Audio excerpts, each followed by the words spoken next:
De toute façon, si on les avait sollicités au mauvais moment, Ouais, c'était pas bon pour nous aujourd'hui. Ouais. Parce qu'aujourd'hui, vraiment, le projet nous tient quand même à cœur. Non, mais là, quelqu'un de politique va appeler Là, dire c'est défendable, appelez quoi. ici, Monsieur Cherchi, c'est vrai que vous avez un projet, est-ce que vous pensez que ce projet vaut le coup? Parce que nous, on veut financer, mais est-ce que. Il va dire oui, bon, machin.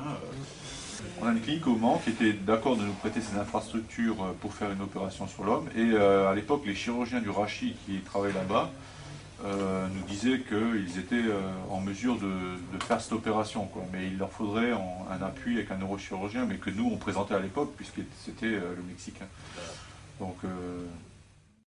J'ai été sollicité par l'association Neurogel en Marche afin de conduire une étude préclinique.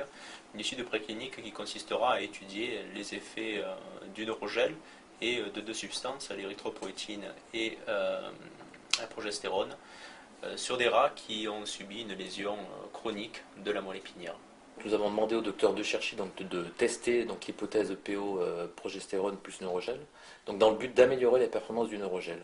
Pourquoi améliorer les performances du neurogel? Parce que déjà en 2000, donc l'inventeur du neurogel, le docteur Stéphane Worley, a essayé donc lui d'améliorer ses performances en y incluant donc des cellules souches et des facteurs de croissance. Mais ça n'a pas eu l'effet escompté. Les améliorations étaient assez faibles.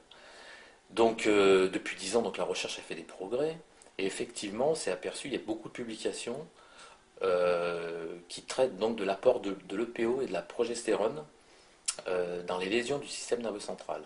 L'objectif de cette étude est de voir quels sont les effets combinés du neurogel, de l'EPO et de la progestérone chez des animaux qui ont une lésion chronique de la moelle épinière.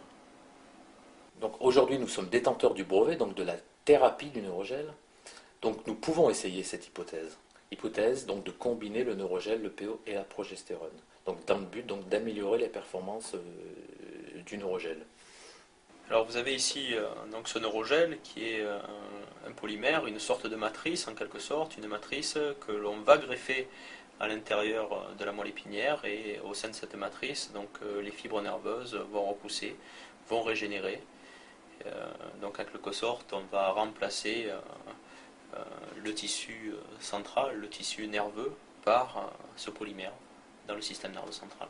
C'est une substance qui est biocompatible, qui n'occasionne pas de rejet, qui est composée à 96% d'eau et qui est facilement manipulable, et on peut donc greffer sans aucun problème cette substance dans le système nerveux central.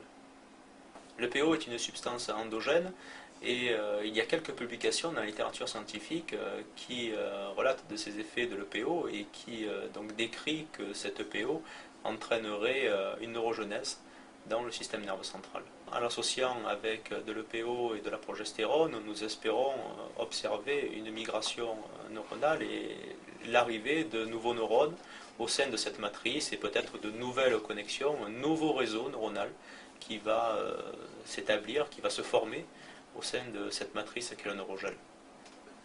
Après avoir greffé le neurogel, la progestérone et le PO seront injectés régulièrement chez l'animal, et donc ces injections permettront d'entraîner, on l'espère, une récupération comportementale, mais aussi une récupération fonctionnelle chez les animaux qui ont subi des lésions de la moelle épinière, et donc une greffe de neurogel. Le projet global de l'association, c'est bien évidemment de demander l'autorisation d'un essai clinique en France pour en priorité les patients volontaires de l'association. Et cela, on peut le faire en étant promoteur de l'essai clinique. C'est unique qu'une association dispose de sa propre thérapie. Donc à partir de ce moment-là, bien évidemment, il va falloir que nous en profitions. C'est une étude qui sera réalisée à la demande de l'association Neurogel en Marche, et l'association Neurogel en Marche financera cette étude, financera donc cette expérimentation, mais aussi financera le recrutement d'un postdoctorant qui viendra travailler sur ce projet de recherche.